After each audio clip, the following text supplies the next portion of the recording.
Hi friends, welcome back to Sushmita Ajay Kannada vlogs. ನಾನು Sushmita Ajay. So ನನ್ನ ಇವತ್ತಿನ ವೀಡಿಯೋ ಬಂದುಬಿಟ್ಟು ತಮ್ಮನೇಲಿ ನೋಡಿಬಿಟ್ಟು ನಿಮಗೆ ಆಲ್ರೆಡಿ ಗೊತ್ತಿರುತ್ತೆ ಮಾವಿನ ಹಣ್ಣಿನ ಗೊಜ್ಜು ಯಾವ ರೀತಿ ಮಾಡೋದು ಅನ್ನೋದನ್ನು ನಾನು ಇವತ್ತಿನ ವೀಡಿಯೋದಲ್ಲಿ ನಿಮಗೆ ಶೇರ್ ಮಾಡ್ತಾ ಹೋಗ್ತಾ ಇದ್ದೀನಿ. ಸೊ ಈ ವಿಡಿಯೋನ ಸ್ಟಾರ್ಟ್ ಮಾಡೋಕ್ಕೆ ಮುಂಚೆ ನೀವು ನನ್ನ ಚಾನಲ್ನಿದೆ ಫಸ್ಟ್ ಟೈಮ್ ನೋಡ್ತಿದ್ದೀರಾ ಅನ್ನೋದಾದರೆ ಪ್ಲೀಸ್ ನನ್ನ ಚಾನಲ್ನ ಸಬ್ಸ್ಕ್ರೈಬ್ ಮಾಡ್ಕೊಳ್ಳಿ, ಹಾಗೆ ಪಕ್ಕದಲ್ಲೇ ಕಾಣೋ ಬೆಲ್ ಐಕಾನ್ನ ಕ್ಲಿಕ್ ಮಾಡಿ. ಇದರಿಂದ ನಾನು ಮಾಡೋ ಹೊಸ ಹೊಸ ವೀಡಿಯೋಗಳ ಫಸ್ಟ್ ಅಪ್ಡೇಟ್ ನಿಮಗೆ ಬರುತ್ತೆ. ಸೊ ಈ ವಿಡಿಯೋದಲ್ಲಿ ನಾನು ಯಾವ ರೀತಿ ಮಾವಿನ ಹಣ್ಣಿನ ಗೊಜ್ಜು ಮಾಡಿದ್ದೀನಿ ಅನ್ನೋದನ್ನು ಈಗ ನೋಡ್ತಾ ಹೋಗೋಣ ಬನ್ನಿ. ಸೊ ಇದನ್ನು ಮಾಡ್ಕೊಳ್ಳೋಕ್ಕೆ ಫಸ್ಟು ಒಂದು 5ರಿಂದ 10 ಬೆಳ್ಳುಳ್ಳಿ ಎಸ್ಲು ಬೇಕು. ಅದನ್ನು ನಾವು ಈ ರೀತಿ ಸಿಪ್ಪೆನ ತೆಗೆದ್ಬಿಟ್ಟು ಫುಲ್ಲು ಸಿಪ್ಪೆ ತೆಗೆದ್ಬಿಟ್ಟು ಇದನ್ನು ನಾವು ಜಜ್ಜಿಟ್ಕೋಬೇಕು. ಜಾಸ್ತಿ ಏನಿಲ್ಲ, ಸ್ವಲ್ಪ ಇಂಗ್ರೀಡಿಯೆಂಟ್ಸ್ ಅಷ್ಟೇ. ನೋಡ್ಬೋದು ಇವಾಗ ಬೆಳ್ಳುಳ್ಳಿನ ಫುಲ್ ಸುಲ್ಕೊಂಡಿದ್ದೀನಿ, ಹಾಗೆ ಇದನ್ನು ಜಜ್ಜಿ ಇಟ್ಕೋಬೇಕು. ಹಾಗೆ ಇಲ್ಲಿ ನಾನು ಒಂದು ಕರಿಬೇವು ಹೆಸಲನ್ನ ತೆಗೆದಿಟ್ಕೊಳ್ತಾ ಇದ್ದೀನಿ. ಒಂದೇ ಒಂದು ಕಡ್ಡಿ ಇದ್ದರೆ ಸಾಕು. ಹಾಗೆ ಇಲ್ಲಿ ಎಲ್ಲ 1 ಟೀ ಸ್ಪೂನ್ ಅಷ್ಟೇ ನಾನು ತೊಗೊಂಡಿರೋದು. 1 ಟೀ ಸ್ಪೂನಷ್ಟು ಇಲ್ಲಿ ನಾನು ಸಾಸಿವೆನೇ ತೊಗೊಂಡಿದ್ದೀನಿ. ಹಾಗೆ 1/4 ಟೀ ಸ್ಪೂನಷ್ಟು ಅರಿಶಿನ ಪುಡಿನ ತೊಗೊಂಡಿದ್ದೀನಿ. ಹಾಗೆ ರುಚಿಗೆ ತಕ್ಕಷ್ಟು ಉಪ್ಪು ನಾನಿಲ್ಲಿ 1 ಟೀ ಸ್ಪೂನಷ್ಟು ಇಟ್ಕೊಂಡಿದ್ದೀನಿ, ಆಮೇಲೆ ಬೇಕಾದ್ರೆ ನೋಡ್ಕೊಂಡು ಹಾಕ್ಬೋದು. ಹಾಗೆ ಒಂದು ಅರ್ಧ ಟೀ ಸ್ಪೂನಷ್ಟು ಖಾರ ಪುಡಿನ ತೊಗೊಂಡಿದ್ದೀನಿ, ಆಮೇಲೆ ಖಾರ ಬೇಕಂದರೆ ಹಾಕ್ಕೋಬೋದು. 1 ಟೀ ಸ್ಪೂನಷ್ಟು ನಾನಿಲ್ಲಿ ಸಕ್ಕರೆನ ತೊಗೊಂಡಿದ್ದೀನಿ. ಇಷ್ಟೇ ಇಂಗ್ರೀಡಿಯೆಂಟ್ ಇದ್ದರೆ ಸಾಕು, ನಾವು ಮಾವಿನಕಾಯಿ ಗೊಜ್ಜನ್ನ ಮಾಡ್ಕೋಬೋದು. ಇವಾಗ ಯಾವ ರೀತಿ ಮಾಡೋದು ಅನ್ನೋದು ನೋಡೋಣ. ನಾನಿಲ್ಲಿ 6 ದೊಡ್ಡ ಮಾವಿನ ಹಣ್ಣು ತೊಗೊಂಡಿದ್ದೀನಿ. ಇದು ಸ್ವಲ್ಪ ಹುಳಿ ಇದೆ, ಹಾಗೆ ಸ್ವಲ್ಪ ಸಿಹಿನೂ ಕೂಡ ಇದೆ. ಈ ರೀತಿ ಇರೋದನ್ನು ತೊಗೋಬೇಕು ನೀವು. ಸ್ವಲ್ಪ ಹುಳಿ ಸಿಹಿ ಇದ್ದರೆ ತುಂಬ ಟೇಸ್ಟಾಗಿರುತ್ತೆ. ಹಾಗಾಗಿ ಇದನ್ನು ನೀವು ಯಾವ ಮಾವಿನ ಹಣ್ಣನ್ನು ಬೇಕಾದರೂ ಮಾಡ್ಕೋಬೋದು. ಆ್ಯಕ್ಚುಲಾಗಿ ಇದು ಮಾಡಬೇಕಂದ್ರೆ ಈ ತೋಟದಲ್ಲೆಲ್ಲ ಸಿಗುತ್ತಲ್ವ ಚಿಕ್ಕ ಮಾವಿನ ಹಣ್ಣು, ಅದನ್ನು ಯೂಸ್ ಮಾಡಿಕೊಂಡು ನಾವು ಮಾಡಿಕೊಂಡ್ರೆ ಇನ್ನೂ ಟೇಸ್ಟಾಗಿರುತ್ತೆ. ನಾನು ಹಾಗಾಗಿ ಈ ಹಣ್ಣನ್ನು ತೊಗೊಂಡಿದ್ದೀನಿ. ನನಗೆ ಅಲ್ಲಿ ಮಾವಿನ ಹಣ್ಣು ಅದು ಸಿಗಲಿಲ್ಲ. ಇದನ್ನು ಯೂಸ್ ಮಾಡ್ಕೊಂಡು ಮಾಡಿದೆ, ತುಂಬ ಟೇಸ್ಟಾಗಿತ್ತು ಇದು ಕೂಡ.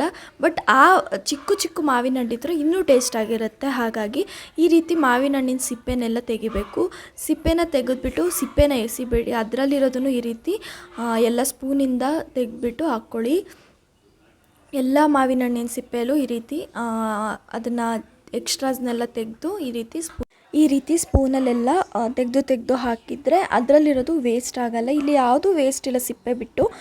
ಹಾಗೆ ಈ ರೀತಿ ಎಲ್ಲದನ್ನು ಮಾಡಿಕೊಂಡು ಇದನ್ನೆಲ್ಲ ಕೈಯಲ್ಲೇ ಸ್ವಲ್ಪ ಕಿವುಚ್ಕೋಬೇಕು ಆ ಮಾವಿನ ಹಣ್ಣನ್ನೆಲ್ಲ. ಆಗಲೇ ಒಳಗೆಲ್ಲ ಮಸಾಲೆ ಚೆನ್ನಾಗಿ ಹಿಡಿಯೋದು. ನಾನು ಆ ವಿಡಿಯೋ ಮಾಡಿದ್ದೆ, ಬಟ್ ಅದು ಸ್ಕಿಪ್ ಆಗಿದೆ. ಆ ರೀತಿ ಸ್ಮ್ಯಾಶ್ ಮಾಡ್ಕೋಬೇಕು ಸ್ವಲ್ಪ ಲೈಟಾಗಿ. ತುಂಬ ಮಾಡಿದ್ರೆ ಎಲ್ಲ ಇದಾಗ್ಬಿಡುತ್ತೆ, ಜೆಲ್ ಟೈಪ್ ಆಗಿಬಿಡುತ್ತೆ. ಹಾಗಾಗಬಾರ್ದು. ಸುಮ್ಮನೆ ಕೈಯಲ್ಲಿ ಪ್ರೆಸ್ ಮಾಡಬೇಕು, ಇಲ್ಲಾಂದರೆ ಫೋಕ್ ಇದ್ದರೆ ಅದರಲ್ಲಿ ಚುಚ್ಚಿ ಕೊಟ್ಟರೆ ಒಳಗೆಲ್ಲ ಚೆನ್ನಾಗಿ ಮಸಾಲೆ ಇಟ್ಕೊಳ್ಳುತ್ತೆ ಅಂತ ಹೇಳಿ ಅಷ್ಟೇ. ಇದೇ ರೀತಿ ಎಲ್ಲ ಸಿಪ್ಪೆನೂ ನಾನು ಈ ರೀತಿ ತೆಕ್ಕೊಳ್ತಾ ಹೋಗ್ತೀನಿ. ಈಗಿಲ್ಲಿ ನಾನು ಒಂದು ಪ್ಯಾನ್ಗೆ 2ರಿಂದ 3 ಟೇಬಲ್ ಸ್ಪೂನಷ್ಟು ಎಣ್ಣೆನ ಹಾಕ್ಕೊಳ್ತಾ ಇದ್ದೀನಿ. ಹಾಗೆ ಇಲ್ಲಿ 1 ಟೀ ಸ್ಪೂನಷ್ಟು ನಾನಿಲ್ಲಿ ಸಾಸಿವೆನ ಸೇರಿಸ್ಕೊಳ್ತಾ ಇದ್ದೀನಿ. ಹಾಗೆ ಸಾಸಿವೆ ಸಿಡ್ದಿದ ತಕ್ಷಣವೇ ನಾನಿಲ್ಲಿ ಬೆಳ್ಳುಳ್ಳಿನ ಜಜ್ಜಿ ಇಟ್ಕೊಂಡಿದ್ವಲ್ಲ ಅದನ್ನು ಹಾಕ್ಕೊಳ್ತಾ ಇದ್ದೀನಿ. ಬೆಳ್ಳುಳ್ಳಿನ ಜಜ್ಜಿ ಹಾಕ್ಕೊಳ್ಳಿ, ಇಲ್ಲಾಂದರೆ ಹಾರುತ್ತೆ. ಹಾಗೆ ಇಲ್ಲಿ 1 ಕರಿಬೇವಿನ ಹೆಸಲನ್ನು ನಾನಿಲ್ಲಿ ಹಾಕ್ಕೊಳ್ತಾ ಇದ್ದೀನಿ. ಇದನ್ನು ನಾವು ಸ್ವಲ್ಪ ಫ್ರೈ ಮಾಡ್ಕೋಬೇಕು. ಬೆಳ್ಳುಳ್ಳಿ ಎಲ್ಲ ಕಲರ್ ಚೇಂಜ್ ಆಗೋವರೆಗೂ ಸ್ವಲ್ಪ ಲೈಟಾಗಿ ನಾವು ಇದನ್ನು ಫ್ರೈ ಮಾಡ್ಕೊಳ್ಬೇಕಾಗುತ್ತೆ. ಸೊ ನೋಡ್ಬೋದು ಈ ರೀತಿ ಆಗಬೇಕು. ಈಗಿಲ್ಲಿ ನಾನು 1/4 ಟೀ ಸ್ಪೂನಷ್ಟು ಅರಿಶಿನ ಪುಡಿನ ತೆಗೆದಿಟ್ಕೊಂಡಿದ್ದೆ, ಅದನ್ನು ಸೇರಿಸ್ಕೊಳ್ತಾ ಇದ್ದೀನಿ. ಹಾಗೆ ಇಲ್ಲಿ ಒಂದು ಅರ್ಧ ಚಮಚದಷ್ಟು ಅಚ್ಚ ಪುಡಿ ಹಾಕ್ಕೊಂಡಿದ್ದೀನಿ. ನಾನಿಲ್ಲಿ ಪ್ಯಾಕೆಟ್ ಅಚ್ಚ ಪುಡಿ ಯೂಸ್ ಮಾಡಿದ್ದೀನಿ, ನೀವು ಯಾವ್ದು ಬೇಕಾದ್ರೂ ಯೂಸ್ ಮಾಡ್ಕೊಳ್ಳಿ. ಹಾಗೆ ಇದ್ರ ಜೊತೆಗೆ ನಾನು ರುಚಿಗೆ ತಕ್ಕಷ್ಟು ಉಪ್ಪನ್ನ ಕೂಡ ಸೇರಿಸ್ಕೊಳ್ತಾ ಇದ್ದೀನಿ. ಈಗೆಲ್ಲ ಸ್ವಲ್ಪನೇ ಹಾಕ್ಕೊಂಡಿದ್ದೀನಿ. ನೀರೆಲ್ಲ ಹಾಕ್ಬಿಟ್ಟು ಒಂದು ಕುದಿ ಬಂದಮೇಲೆ ರುಚಿ ನೋಡಿಕೊಂಡು ಆಮೇಲೆ ಬೇಕಾದರೆ ಸೇರಿಸ್ಕೋಬೋದು ಅಂತೇಳಿ. ಒಂದೇ ಸಲ ಜಾಸ್ತಿ ಹಾಕ್ಕೊಂಡ್ರೆ ಖಾರ ಆಗುತ್ತೆ. ಇದನ್ನು ನಾವು ಸ್ವಲ್ಪ ಹೊತ್ತು ಒಂದು 5 ಮಿನಿಟ್ಸ್ವರೆಗೂ ನಾವು ಅದನ್ನು ಫ್ರೈ ಮಾಡಿಕೊಂಡು ಎಷ್ಟು ನೀರು ಬೇಕೋ ಅಷ್ಟು ನೀರನ್ನ ಸೇರಿಸ್ಕೊಳ್ತಾ ಇದ್ದೀನಿ ನಾನಿಲ್ಲಿ. ಹಾಗೆ ಈಗ ನಾನಿಲ್ಲಿ ಒಂದು ಸಲ ಮಿಕ್ಸ್ ಮಾಡಿಕೊಡ್ತಾ ಇದ್ದೀನಿ. ಇದನ್ನು ಹಾಗೆ ಮುಚ್ಚದೆ ಸ್ವಲ್ಪ ಹೊತ್ತು ಈ ರೀತಿ ಕೈ ಆಡಿಸ್ತಿರಬೇಕು.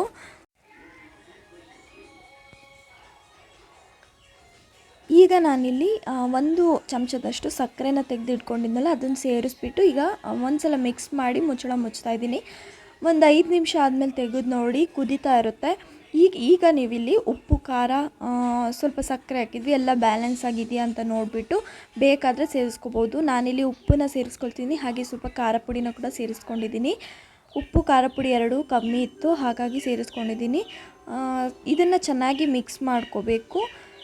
ಚೆನ್ನಾಗಿ ಮಿಕ್ಸ್ ಮಾಡಿಕೊಂಡು ಇನ್ನೊಂದು ಸ್ವಲ್ಪ ಹೊತ್ತು ಕುದಿ ಬಂದಮೇಲೆ ನಾವು ಮತ್ತೊಂದು ಸಲ ಉಪ್ಪು ಖಾರನ ಟೆಸ್ಟ್ ಮಾಡಿಬಿಟ್ಟು ಆಮೇಲೆ ನಾವಿಲ್ಲಿ ಎಲ್ಲ ಸಿಪ್ಪೆ ಎಲ್ಲ ತೆಗೆದಿಟ್ಕೊಂಡು ಸ್ಮ್ಯಾಶ್ ಮಾಡ್ಕೊಂಡಿರೋ ಮಾವಿನ ಹಣ್ಣನ್ನು ಸೇರಿಸ್ಕೋಬೇಕು.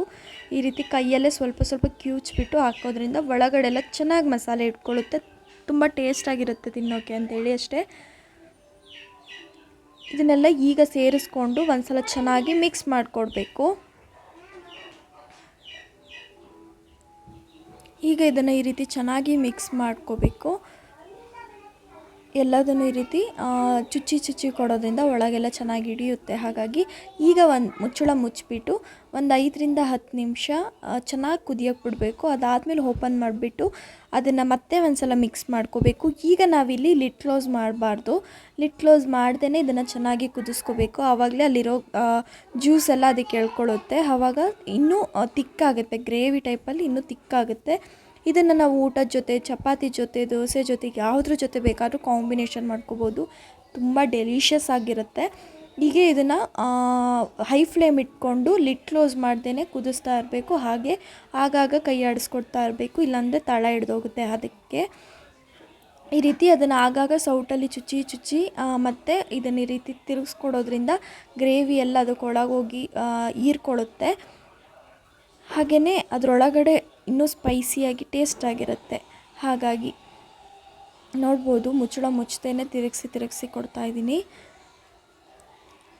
ನೀವು ಮುಚ್ಚಳ ಮುಚ್ಚಿಬಿಟ್ಟು ಕುದ್ಸೋಕೆ ಹೋದರೆ ಅದಿನ್ನೂ ನೀರು ಜಾಸ್ತಿ ಆಗಿಬಿಡುತ್ತೆ, ತಿಕ್ಕಾಗಲ್ಲ, ನೀರು ಥರನೇ ಇರುತ್ತೆ. ಹಾಗಾಗಿ ಮುಚ್ಚಳ ತೆಗೆದ್ಬಿಟ್ಟು ಈ ರೀತಿ ಕುದಿಸಿದ್ರೆ ಎಲ್ಲ ಬತ್ತೋದಂಗೆ ಆಗುತ್ತೆ ಮತ್ತು ಎಲ್ಲ ಅದು ಮಾವಿನ ಹಣ್ಣು ಹೀರ್ಕೊಂಡಿರುತ್ತೆ.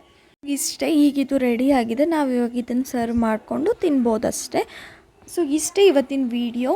ಹೋಪ್ ನಿಮಗೆ ಈ ವಿಡಿಯೋ ಇಷ್ಟ ಆಗಿದೆ ಅಂದ್ಕೊಳ್ತೀನಿ. ಇಷ್ಟ ಆದರೆ ಈ ವಿಡಿಯೋನ ಲೈಕ್ ಮಾಡಿ, ಶೇರ್ ಮಾಡಿ, ಕಮೆಂಟ್ ಮಾಡಿ. ಹಾಗೆ ಇನ್ನೂ ಯಾರು ನನ್ನ ಚಾನಲ್ ಸಬ್ಸ್ಕ್ರೈಬ್ ಮಾಡದೆ ನೋಡ್ತಾ ಇದ್ದೀರಾ, ಪ್ಲೀಸ್ ಬೇಗ ಹೋಗಿ ಸಬ್ಸ್ಕ್ರೈಬ್ ಮಾಡ್ಕೊಳ್ಳಿ. ಮತ್ತು ಮುಂದಿನ ಒಳ್ಳೆ ವಿಡಿಯೋ ಜೊತೆಗೆ ನಾನು ನಿಮಗೆ ನೆಕ್ಸ್ಟ್ ವಿಡಿಯೋದಲ್ಲಿ ಸಿಗ್ತೀನಿ. ಅಲ್ಲಿವರೆಗೂ ಬಾಯ್ ಬಾಯ್. ಹಾಗೆ ನನ್ನ ವಿಡಿಯೋನ ಇಲ್ಲಿವರೆಗೂ ನೋಡಿದ್ದಕ್ಕೆ ಥ್ಯಾಂಕ್ ಯು ಸೋ ಮಚ್.